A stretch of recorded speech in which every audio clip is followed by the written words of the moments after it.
ஓம் ஸ்ரீ மகாபெரியவா சரணம். தெய்வத்தின் குரல் இரண்டாம் பாகம். தலைப்பு வேத மதம், சிக்ஷை, வேதத்தின் மூக்கு. அத்தியாயம் 75. வேத சப்தமும் பிரதேச மொழி சிறப்பும். இந்திய பாஷைகள் பலவற்றிலே இருக்கப்பட்ட தனிப்பட்ட விசேஷங்களையெல்லாம் அங்கங்கே இருக்கிற வேதாத்தியன அக்ஷர வித்தியாசங்களோடு இணைத்து பார்க்கிற போது ஒவ்வொரு பாஷைக்கும் உள்ள தனிப்பண்புகளுக்கும் இதனால் அவைகளுக்கு இடையில் ஏற்பட்டுள்ள வித்தியாசங்களுக்கும் அந்தந்த பிரதேசத்தில் உள்ள வேத சப்தங்களே காரணம் என்ற பெரிய விஷயம் தெரிகிறது. இப்படி நான் ஃபைலாஜிக்கலாக பண்ணின சில ஆராய்ச்சிகளை சொல்கிறேன். ட, ர, ல, ள, ழ என்ற 5 சப்தங்களும் ஒன்றுக்கொன்று கிட்டத்தில் இருக்கிறவை. ஒரு குழந்தையிடம் போய் ரயில் என்று சொல்லு, ராமன் என்று சொல்லு என்றால் அது டயில், டாமன் என்கிறது. ராவும் டாவும் கிட்டத்தில் இருப்பதாலேயே இப்படி சொல்கிறது. சிவராத்திரி என்பதை பல பேர் சிவலாத்திரி என்கிறார்கள். துளிப்போல என்பதற்கு துளிப்போர என்கிறோம். இங்கே லாவும் ராவும் ஒரே மாதிரியான சப்தங்கள் என்று தெரிகிறது. மேலே ராவும் டாவும் மாறுவதை சொன்னேன். அதனால் லாவும் டாவாக மாறலாம் என்று ஏற்படுகிறது. லாவும் ளாவும் ரொம்ப நெருங்கினவை. அநேகமாக நாம் லலிதம், நளினம், சீதளம் என்று சொல்கிறதை சம்ஸ்கிருத புஸ்தகங்களில் லலிதம், நளினம், சீதளம் என்றுதான் போட்டிருக்கும். அத்தனை நெருங்கினவை. ளாவும் ழாவும் ரொம்ப ஆப்தம் என்பதை சொல்லவே வேண்டாம். தமிழுக்கே ஏற்பட்ட மதுரையிலே இருக்கிறவர்கள் வாழைப்பழம் என்பதை வாழைப்பழம் என்றுதானே சொல்கிறார்கள். தமிழுக்கே பிரத்யேகமானது என்று நினைக்கிற ழாவை மாற்றிச் சொல்கிறார்கள். இப்போது நான் ஒரு புது விஷயம் சொன்னேன். தமிழில் மாத்திரம் இருப்பதாக நினைக்கப்படும் இந்த ழ வேதத்திலும் இருக்கிறது என்று. சாமவேதத்தில் ஜைமினி சாக்கை என்று ஒன்று இருக்கிறது. அதை தலவக்கார சாக்கை என்றும் சொல்வார்கள். மற்ற வேதங்களில் மற்ற சாக்கைகளில் ட அல்லது ழவாக இருப்பதை தலவக்கார சாக்கையில் ழ மாதிரிதான் ஒலிக்க வேண்டும். முறைப்படி தலவக்கார சாக்கையில் அத்தியனம் பண்ணினவர்கள் இப்படித்தான் ழகாரமாக சொல்கிறார்கள்.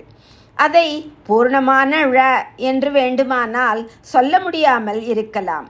ஆனால் உள்ளூர அந்தர்பாவமாக அது ழ சப்தம்தான் என்பதில் சந்தேகம் இல்லை. ரிக்வேதத்திலேயே கூட இப்படி ழகாரம் சில இடங்களில் ஒலிக்கிறதுண்டு. சாதாரணமாக டாவும் ழவும் ஒன்றுக்கொன்று மாறி வரும் என்றபடி யஜுர்வேதத்தில் டகாரம் வரும் இடங்களில் ரிக்வேதத்தில் ழகாரம் வருவதுண்டு. வேதத்தில் முதல் மந்திரத்தில் முதல் வார்த்தை அக்னிமீடே என்பது. அக்னிமீடே என்பது இப்போது அனுஷ்டானத்திலே மெஜாரிட்டியாக இருக்கிற யஜுர்வேத பாடம்தான். ரிக்வேதத்தில் இது அக்னிமீளே என்றுதான் இருக்கிறது. இங்கே ளே என்பதை ழே மாதிரி சொல்ல வேண்டும். யஜுர்வேதத்திலே வருவதும் ரொம்ப பிரசித்தியோடு இருப்பதுமான ஸ்ரீருத்ரத்தில் மீடுஷ்டமாய என்று ஒரு இடத்தில் வருகிறது. இந்த வார்த்தை ரிக்வேதத்திலும் உண்டு. அங்கே மீடுவில் வரும் டு என்பது ழகாரமாக இல்லாமல் ழகாரம் அந்தர்பாவமாக தொனிக்கிற சப்தமாகவே இருக்கிறது. பொதுவாக ரிக்வேதத்தில் ழவாக இருப்பது யஜுர்வேதத்தில் டாவாகவும் தலவகார சாமவேதத்தில் ழவாகவும் இருப்பதாக சொல்லலாம்.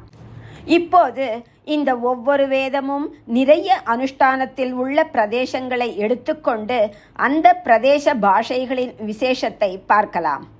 வேதம் ஆரியர்களைச் சேர்ந்தது, திராவிடம் அதற்கு வித்தியாசமானது என்று இக்காலத்தில் கிளப்பிவிட்டிருப்பதால் திராவிடத்தில் உள்ள 3 பிரதேசங்களையே எடுத்துக்கொள்ளலாம். அதாவது தமிழ், தெலுங்கு, கன்னடம் ஆகிய 3 பாஷைகளை எடுத்துக்கொள்ளலாம். தமிழிலே ழகாரம் விசேஷம், தெலுங்கிலே ட சப்தத்தின் பிரயோகம் விசேஷமாக வருகிறது. கன்னடத்தில் ழ என்ற சப்தம் அதிகமாக இருக்கிறது. தமிழிலே ழ வரும் இடங்களில் தெலுங்கிலே டாவும் கன்னடத்தில் ழாவும் வருகின்றன. உதாரணமாக பிரவாளம் என்று ஒரு சம்ஸ்கிருத வார்த்தை இருக்கிறது. பவழம் என்று தமிழில் சொல்வது அதுதான். இதையே தெலுங்கிலே சொல்லும்போது பகடாலு என்கிறார்கள். கன்னடத்தில் ஹவள என்று சொல்கிறார்கள். பிரவாளம் என்பதுதான் பவழமாயிருக்கிறது, பகடாலு ஆகியிருக்கிறது.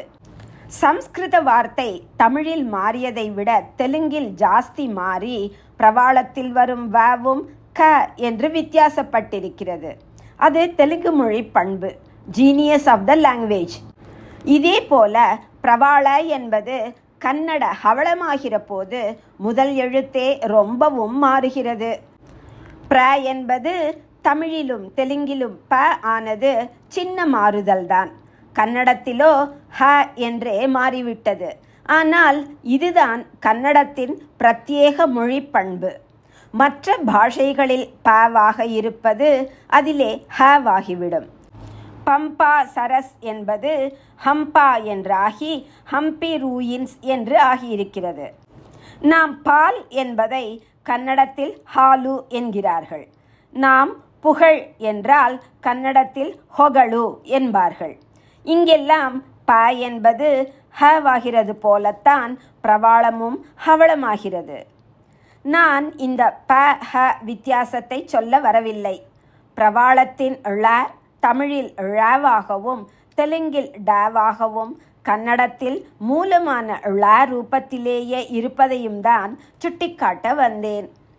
இந்த வார்த்தை மட்டும் இல்லாமல், அதாவது சம்ஸ்கிருத ரூட்டிலிருந்து வந்த பிரவாளம் போன்ற வார்த்தைகளில் மட்டும் இன்றி திராவிட பாஷைகளில் மட்டுமே இருக்கிற வார்த்தைகளிலும் கூட தமிழில் ழ வரும் இடத்தில் தெலுங்கில் டாவும் கன்னடத்தில் ழாவும் தான் வருகிறது. மேலே சொன்ன புகழ் என்பதே இதற்கு ஒரு உதாரணம். புகழ் என்ற வார்த்தை சம்ஸ்கிருத தாத்துவிலிருந்து வந்தது அல்ல. அது ஒரு திராவிட பாஷை சொல்தான். ஆரியர் திராவிடர் என்று இரு இனமாக பிரிந்திருக்காவிட்டாலும் ஒரே இனத்துக்காரர்கள் சம்ஸ்கிருத தொடர்புடைய பாஷைகளாகவும் திராவிட பாஷைகளாகவும் பிரிந்திருக்கிறார்கள் என்றுதான் இப்போது ஆராய்ச்சி உள்ள நிலையிலிருந்து தெரிகிறது. இன்னும் நன்றாக ஆராய்ச்சி பண்ணினால் இந்த பாஷா வித்தியாசமும் கூட இல்லாமல் எல்லாம் ஒரே மூல பாஷையிலிருந்து, பேரண்ட் ஸ்டாக்கிலிருந்து வந்ததுதான் என்று கூட ஏற்பட்டு விடலாம். சில மொழி ஆராய்ச்சிக்காரர்கள், லிங்குவிஸ்ட்ஸ், இப்படி தமிழ் சம்ஸ்கிருத பாஷைகளின் ஐக்கியத்தை கூட ஆராய்ச்சி செய்வதாக தெரிகிறது. மிக மிக ஆதி காலத்துக்கு போனால் அப்படி இருக்கலாம். ஆனால் அதற்கு பின் ஆயிரக்கணக்கான வருஷங்களாக திராவிட பாஷைகள் வேறு ரூபமாக மாறிக்கொண்டுதான் வந்திருக்கின்றன. இந்த நிலையை ஏற்றுக்கொண்டு இப்போதைக்கு திராவிட பாஷைகளை தனியாக பிரித்தேதான் இங்கே பேசுகிறேன். புகழ் என்ற தமிழ் வார்த்தை கன்னடத்தில் ஹொகளு என்றும் தெலுங்கில் பொஹடு என்றும் இருக்கிறது. இதிலிருந்தும் தமிழ் ழகாரம் தெலுங்கில் டகாரமாகவும் கன்னடத்தில் ழகாரமாகவும் இருப்பதாக தெரிகிறது. இப்படி தமிழுக்கு ழாவும் தெலுங்குக்கு டாவும் கன்னடத்துக்கு ழாவும் விசேஷமாக இருப்பதற்கு ஏதாவது காரணம் இருக்குமோ என்று ஆலோசித்து பார்த்தபோது அந்தந்த பிரதேசத்தில் உள்ள வேத சாக்கையின் அத்தியனத்தில் உள்ள அக்ஷர வித்தியாசம்தான் இதற்கு காரணம் என்ற முடிவுக்கு வந்திருக்கிறேன். மகாராஷ்டிரம், கர்நாடகம் உள்பட மேற்கு பிரதேசத்தில் எந்த வேதம் நிறைய அனுஷ்டானத்தில் இருக்கிறது என்று பார்த்தால் ரிக்வேதமாகத்தான் இருக்கிறது. நாசிக்கிலிருந்து கன்னியாகுமரி வரை மேற்கு கரை பிரதேசத்தில் பார்த்தால் ரிக்வேதம்தான் அதிகம். அதனால்தான் அந்த பிரதேசத்தில் வழங்குகிற கன்னட பாஷையில் ழ முக்கியமாக இருக்கிறது. வேத ழவே திராவிட பாஷையாக நினைக்கப்படும் பிரதேச மொழியான கன்னடத்திலும் விசேஷ சப்தமாக வந்துவிட்டது. விசாகப்பட்டினத்திலிருந்து மெட்ராஸுக்கு வடக்கு வரை கிழக்கு சமுத்திர கரையையும் அதை ஒட்டிய உள்நாட்டையும் எடுத்துக்கொண்டு, அதாவது ஆந்திர தேசத்தை பார்த்தால் அங்கே 198 பேர்கள் யஜுர்வேதிகள்தான், பாக்கி 2% ரிக்வேதிகள்.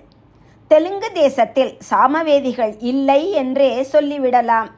இந்த பிரதேசத்தில் யஜுர்வேதம் முக்கியமாயிருப்பதால் அத்தியனத்திலே ரிக்வேதத்தில் வரும் ழ இங்கே டவாகத்தானே ஓதப்படும்.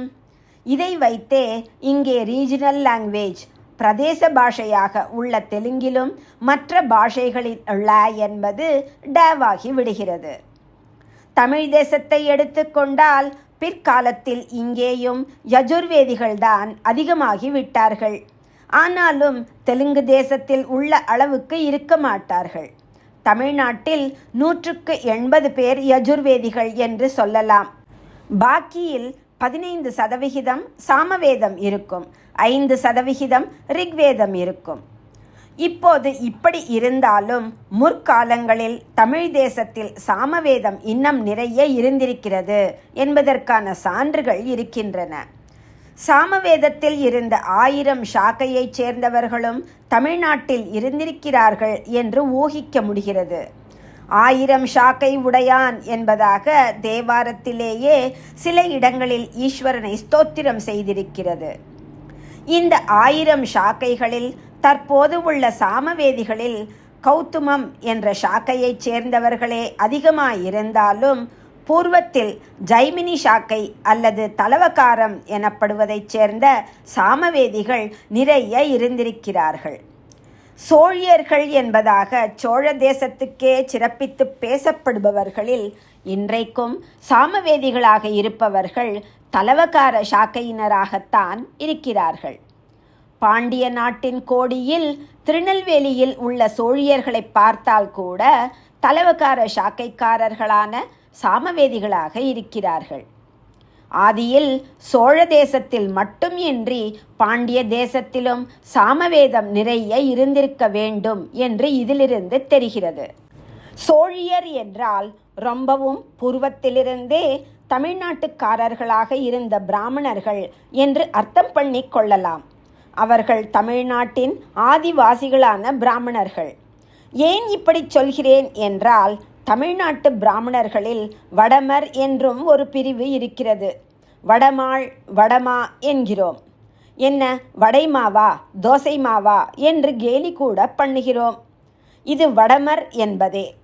தமிழ்நாட்டில் ஆதியிலிருந்து வசித்து வந்த சோழியர்களைத் தவிர பிற்பாடு வடக்கே இருந்து, குறிப்பாக நர்மதா நதி பிரதேசத்தில் இருந்து தமிழ்நாட்டுக்கு வந்து குடியேறிய பிராமணர்கள்தான் இந்த வடமர்கள். பெயரே அவர்கள் வடக்கிலிருந்து வந்தவர்கள் என்று காட்டுகிறது. ஆனால் இப்போது சிலர் நினைக்கிற மாதிரி அத்தனை பிராமணர்களுமே வடக்கே இருந்து இங்கே வந்தவர்கள்தான், தமிழ் தேசத்தில் ஆதியில் பிராமணர்களே இல்லை என்பது தப்பான அபிப்பிராயம் என்பதற்கும் வடமர் என்ற வார்த்தையே ப்ரூஃபாக இருக்கிறது.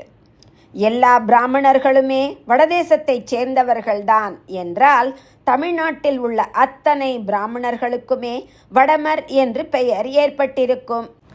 அப்படி இல்லாமல் தமிழ்நாட்டு பிராமணர்களில் ஒரு பிரிவுக்கு மட்டுமே வடமர் என்று பெயர் இருப்பதாலேயே பாக்கியுள்ள பிராமணர்கள் ஆதியிலிருந்து தமிழ்நாட்டையே சேர்ந்தவர் என்றுதானே அர்த்தமாகும்.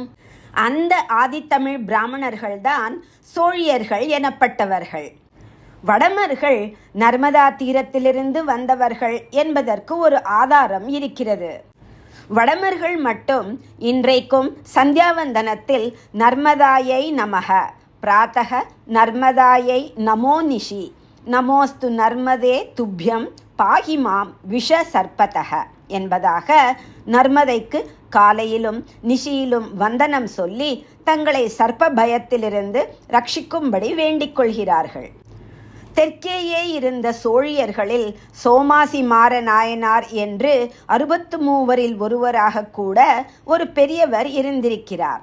சோமாசி என்றால் பக்ஷணம் இல்லை, சோமயாஜி, சோமயாகம் பண்ணுகிறவர் என்பதே சோமாசி என்று ஆயிற்று. ஸ்ரீ ராமானுஜாச்சாரியாரின் தகப்பனாரும் சோமயாகம் பண்ணினவர். கேசவ சோமயாஜி என்று அவருக்கு பெயர். சாமவேதம்தான் சோமயாகங்களுக்கு விசேஷமானது. தமிழ்நாட்டிலே முக்கியமாக சோழியர்கள் ஆதியில் இருந்தார்கள் என்றால் இங்கே தலவகார சாமமும் வெகுவாக அனுஷ்டானத்தில் இருந்திருக்க வேண்டும் என்றே அர்த்தம். இங்கே சோழ பாண்டிய தேசங்களை பற்றி சொன்னேன். பல்லவ தேசம், சேரநாடு இவற்றின் பிராமணர்களை பற்றி சொல்லவில்லையே என்று தோன்றலாம். ரொம்பவும் பூர்வத்தில் பல்லவ ராஜ்யமே இல்லை. சேர சோழ பாண்டியர்கள் என்பவர்கள்தான் மூவேந்தர்கள். பிற்கால பல்லவ ராஜ்யமும் ஆதியில் சோழ ராஜ்யத்தில் அடங்கி இருந்ததுதான். அதனால் அங்கிருந்த பூர்வீக பிராமணர்களும் சோழியர்கள்தான். வடமர்கள் என்று வடக்கே இருந்து வந்தவர்களில் பலர் தமிழ்நாட்டின் வடபகுதியான பல்லவ ராஜ்யத்திலேயே தங்கிவிட்டார்கள். இவர்களுக்கு ஔத்தர வடமர் என்று பிற்பாடு பெயர் உண்டாயிற்று. தமிழ்நாட்டுக்கு வடக்கே இருந்து வந்த பின் தமிழ்நாட்டுக்குள் அதன் உத்தர பாகத்தில், அதாவது வடக்கு பகுதியில் தங்கிவிட்டதால் ஔத்தர என்று அடைமொழி ஏற்பட்டது. வடமர்களிலும் சாமவேதிகள் சிலர் உண்டு. ஆனால் இவர்கள் ஜைமினியம் எனப்படும் தலவகார சாக்கையைச் சேர்ந்தவர்கள் அல்லர். அதிக அனுஷ்டானத்தில் உள்ள கௌதம சாக்கையைச் சேர்ந்தவர்களே. தமிழ் மொழியும் இலக்கியமும் முறையாக ரூபம் பெற்று வந்த பழைய காலத்துக்கு வடமர்களின் வருகை ரொம்பவும் பிற்பட்டது. ஆதலால் அவர்களுடைய அத்தியன முறை நாம் எடுத்துக்கொண்ட விஷயத்துக்கு சம்பந்தம் இல்லாதது. தமிழ் பாஷை நன்றாக ரூபம் பெற்று சங்க இலக்கியங்கள் தோன்றிய பின்பே வந்த பல்லவர் சமாச்சாரம் நம் சப்ஜெக்டுக்கு அவசியமில்லாத விஷயம்தான். சேர நாட்டு சமாச்சாரத்தை பார்க்கலாம். தற்போது கேரளமாகிவிட்ட சேர நாட்டிலே மலையாள பாஷை வழங்குகிறது. தமிழ், தெலுங்கு, கன்னடத்தை சொன்னபோது மலையாளத்தை சேர்க்காமல் விட்டதற்கு காரணம் இந்த பாஷையும் பல்லவர்களைப் போல வடமர்களைப் போல பிற்காலத்து சமாச்சாரம் என்பதே ஆகும். சுமார் 1000 வருஷத்துக்கு முந்தி வரையில் கேரள நாடு தமிழ்நாட்டின் பாகமான சேரநாடாகவும் அங்கிருந்த பாஷை தமிழாகவும் தான் இருந்தது. பிறகுதான் தமிழிலிருந்தே மலையாளம் தோன்றிற்று. தமிழ் ழ தெலுங்கில் டவாகவும் கன்னடத்தில் ழவாகவும் வித்தியாசப்பட்டு இருந்தாலும் மலையாளத்தில் ழவாகவே தான் தங்கிவிட்டது. நாம் புழை என்பதை மலையாளத்தில் புழா என்றே சொல்கிறார்கள். நாம் ஆலப்புழை அம்பலப்புழை என்றால் அவர்கள் ஆலப்புழா அம்பலப்புழா என்பார்கள். இத்தனை கொஞ்சம்தான் வித்தியாசம். அதனால் மலையாள பாஷையை விட்டுவிட்டு அந்த சீமையில் ஆதியிலிருந்தே இருந்து வந்திருக்கிற வேதத்தை பார்ப்போம். நம்பூதிரிகள் எனப்படும் மலையாள பிராமணர்கள்தான் நீண்ட நெடுங்காலமாக ரொம்பவும் சாஸ்திரோக்தப்படி வேத அத்தியனம் செய்து வருகிறவர்கள். இவர்களில் ரிக், யஜுஸ், சாமம் என்கிற திரிவேதிகளும் இருக்கிறார்கள். குறிப்பாக சாமவேதிகளில் தலவகார சாக்கையை பின்பற்றும் நம்பூதிரிகள் இருக்கிறார்கள்.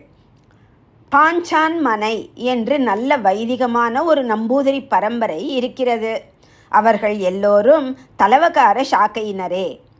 தமிழ்நாட்டு சாமவேதிகளில் தற்போது கௌதம சாக்கையினர் அதிகமாகிவிட்ட போதிலும் மலையாளத்தில் சாமவேதிகள் தலவகார சாக்கையினராகவே இப்போதும் இருக்கிறார்கள். பரம்பரையாக தலவகாரம் ஓதி வருகிற நம்பூதிரிகள் மற்ற சாக்கைகளில் ட அல்லது ழவாக வருவதை ழகாரமாகவே உச்சரிக்கிறார்கள். அதாவது தமிழ்நாட்டில் அத்தியனம் செய்வது போலவேதான் அங்கேயும் இருக்கிறது. ஆதியில் அதுவும் தமிழ்நாடாகத்தானே இருந்திருக்கிறது. மலையாளத்திலும் தமிழ்நாட்டில் உள்ள தலவகார சாமச்சுவடிகளில் எல்லாம் ழ என்றே இந்த இடங்களில் எழுதியும் இருக்கிறது. சுவடியில் மட்டுமின்றி அச்சு போட்ட பிரதிகளிலும் இப்படியே இருக்கிறது. இப்படியாக வேறு எந்த பகுதியிலும் இல்லாத அளவுக்கு தமிழ் தேசத்திலேயே தொன்று தொட்டு தலவகார சாம சாக்கை இருந்து வந்திருக்கிறது. வேறு எந்த பகுதியிலும் இல்லாத ழ உச்சரிப்பும் அதோடு வேத அத்தியனத்திலே வந்திருக்கிறது. சங்க நூல்களின் உரையாசிரியர்களுள் முக்கியமானவரான நச்சினார்க்கினியர் தொல்காப்பியத்துக்கு எழுதிய உரையில் தைத்திரீயம், பௌடிகம், தலவகாரம், சாமம் என்று 4 வேதங்கள் இருந்ததாக சொல்லியிருக்கிறார். அடிக்குறிப்பு: வேதம் என்ற பேருரையில் வேதமும் தமிழ்நாடும் என்ற பிரிவின் பிற்பகுதியும் பார்க்க. இவர் சாக்கைகளையே வேதம் என்று தவறுதலாகச் சொன்னாலும் கூட இதிலிருந்தே ஆதியில் தமிழ்நாட்டில் தலவகாரம் என்பதே ஒரு முழு வேதம் மாதிரியான ஸ்தானத்தை பெற்றிருந்தது என்றும் தெரிய வருகிறது அல்லவா? தைத்திரீயம் என்பது கிருஷ்ண யஜுர் வேதத்தைச் சேர்ந்த தைத்திரீய சாக்கை. பௌடியம் என்பது பௌஷ்யம் எனப்படும். ரிக்வேதத்தில் சாங்காயன சாக்கையைச் சேர்ந்த கௌஷீதகி பிராமணத்துக்குத்தான் பௌஷ்யம் என்றும் பெயர். இங்கே பௌடியம் என்று இவர் சொல்வது ஆழ்வார் வாக்கிலே பௌழியா என்று வருவதிலிருந்தும் டாவுக்கும் ழாவுக்கும் உள்ள தொடர்பு தெரிகிறது. ஆக இப்படி வேத சாக்கைகளில் உள்ள உச்சாரண பேதத்தை வைத்தே அந்தந்த பிரதேசங்களில் உள்ள பாஷைகளில் தனித்தன்மையுள்ள எழுத்து உண்டாயிருக்கிறது. திராவிட தேசத்தை மட்டும் வைத்து நான் இப்படி சொன்னதை இப்போது ஆல் இண்டியா லெவலிலும் அகில இந்திய ரீதியிலும் இன்டர்நேஷ்னல் லெவலிலும் சர்வதேச ரீதியிலும் சொல்லப்போகிறேன். இப்போது வட இந்தியாவை எடுத்துக்கொண்டால் அங்கே ய வரவேண்டிய இடங்களில் ஜாவையும் வ வரவேண்டிய இடங்களில் பாவையும் உபயோகப்படுத்துவது அவர்களுடைய வழக்கமாயிருக்கிறது.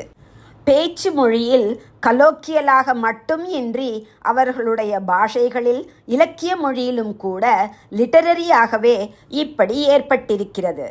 அதிலும் வாவை ப வாக்குவது வங்காளத்திலும் யாவை ஜ வாக்குவது உத்தரப்பிரதேசம், பஞ்சாப் இன்னும் வடக்கான இடங்களிலும் மிகவும் அதிகமாக காண்கிறது.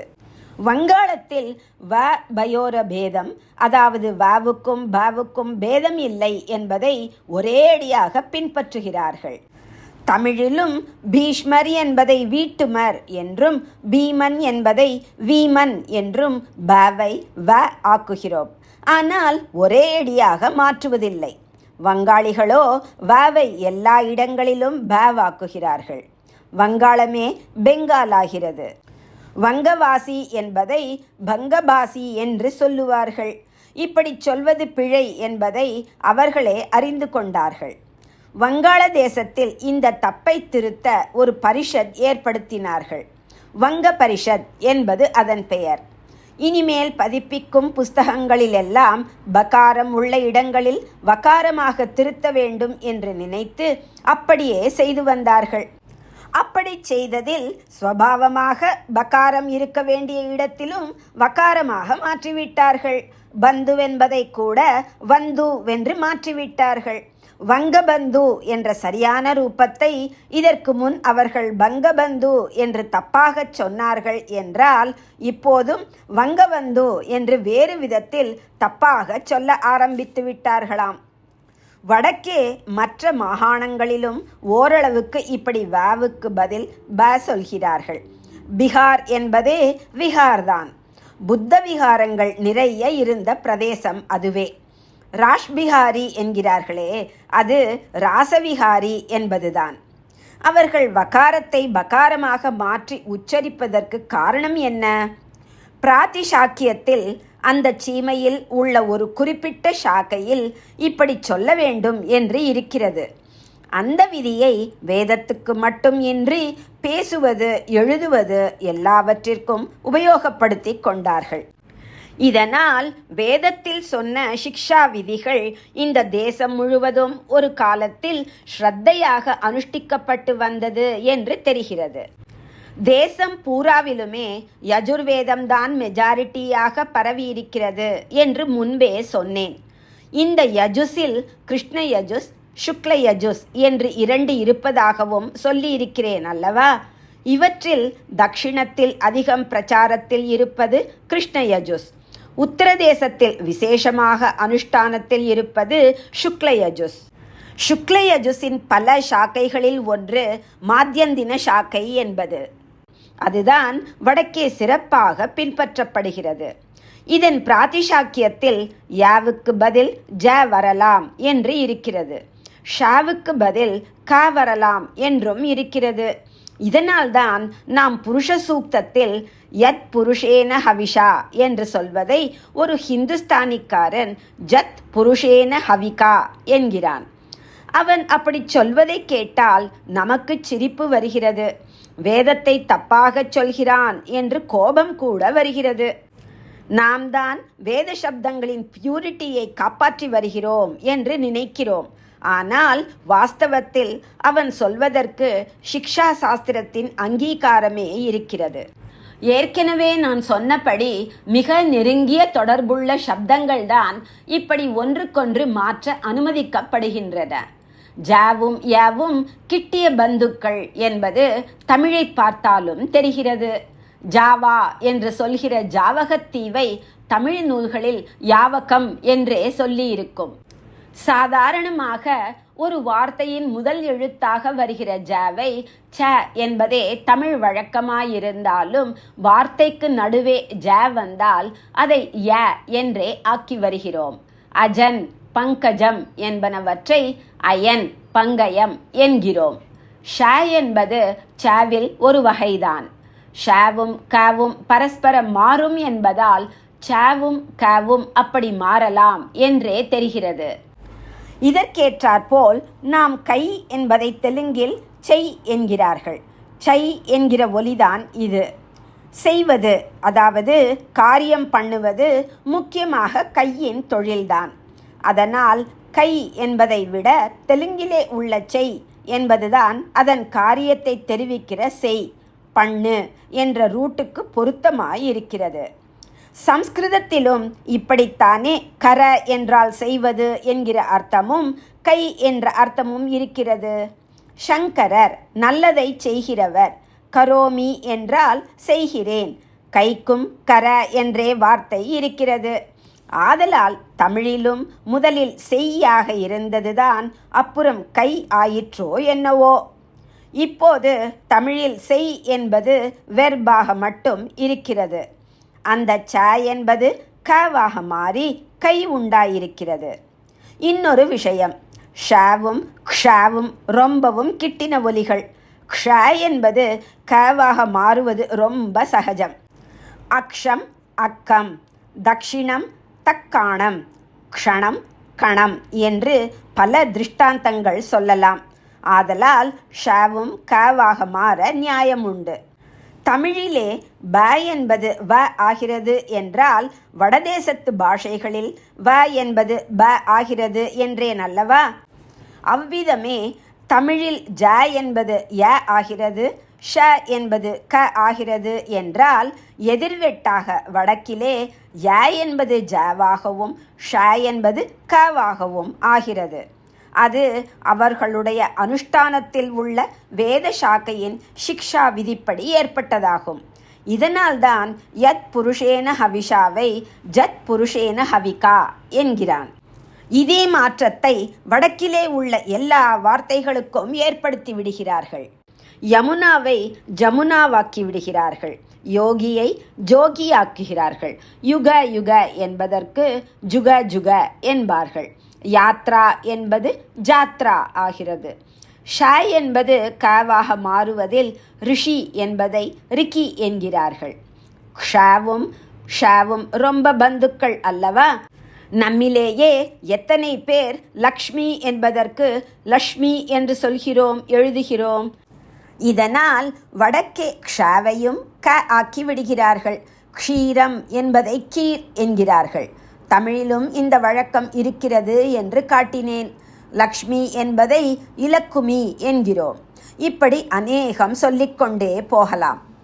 இப்போது இன்டர்நேஷ்னல் லெவலுக்கு போகலாம்.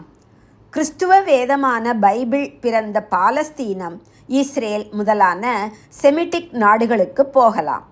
பைபிளின் ஓல்டு டெஸ்டமெண்ட் முகமதியர்களின் குரானுக்கும் ஆதாரமாக இருக்கிறது. ஓல்டு டெஸ்டமெண்ட்டில் வந்தவர்கள் குரானிலும் வருவார்கள். ஆனாலும் அரேபியாவில் உச்சாரணம் மாறுகிறது. ஜோசப் என்பது யூசப் ஆகிறது. ஜெஹோவா என்பது யெகோவா என்று வருகிறது. கிறிஸ்தவத்துக்கும் இஸ்லாத்துக்கும் இப்படி வித்தியாசம் என்பது மட்டும் இல்லை. கிறிஸ்தவ தேசங்களுக்குள்ளேயே சில பாஷைகளில் யகரம் ஒலிக்கிறது, சிலவற்றில் ஜகரம் ஒலிக்கிறது. ஜேசு இயேசு, அதாவது இயேசு என்பதாக அந்த மத ஸ்தாபகர் பேரே 2 விதமாகவும் வருகிறது. கிரீஸ் பக்கம் போய்விட்டால் ஜகாரம் வந்துவிடுகிறது. இதற்கெல்லாம் மூலம் வேதத்தில் இருக்கிறது என்றும் ஆராய்ச்சி பண்ணப்பட்டிருக்கிறது. யஹ்வன் என்று வேதத்தில் சொல்லப்படும் தேவதைதான் யெகோவா என்கிறார்கள். தியௌபிட்டார், அதாவது தியாவா பிருத்திவி என்பதே ஜூபிட்டர் ஆயிற்று என்கிறார்கள். சம்ஸ்கிருத வார்த்தை ஒன்றின் ஆரம்பத்தில் ஒற்றெழுத்து வந்தால் அது மற்ற பாஷைகளில் உதிர்ந்துவிடும். இம்மாதிரி தியௌபிட்டார் என்றால் யௌபிட்டார் தான், அது ஜூபிட்டர் ஆயிற்று. இப்படி மூல ரூபத்தில் யஹ்வன் தியௌபிட்டார் என்று இருந்ததே அப்புறம் ஜகார பேதம் அடைந்து ஜெகோவா ஜூபிட்டர் என்று ஆயிற்று என்றால் என்ன தோன்றுகிறது? ஆதியில் எங்கேயும் லோகம் பூராவும் வேதானுஷ்டானம் இருந்தபோது கிரீஸை சுற்றியிருந்த தேசங்களில் யஜுர்வேதத்தின் மாத்தியந்தின சாக்கை அதிகம் பிரச்சாரத்தில் இருந்தது என்று தானே ஊகிக்க முடிகிறது. அடிக்குறிப்பு: தெய்வத்தின் குரல் முதற் பகுதியில் உள்ள உலகம் பரவிய மதம் என்ற உரையும் காண்க. ஓம் ஸ்ரீ மகாபெரியவா சரணம். ஜெய ஜெய சங்கர, ஹர ஹர சங்கர.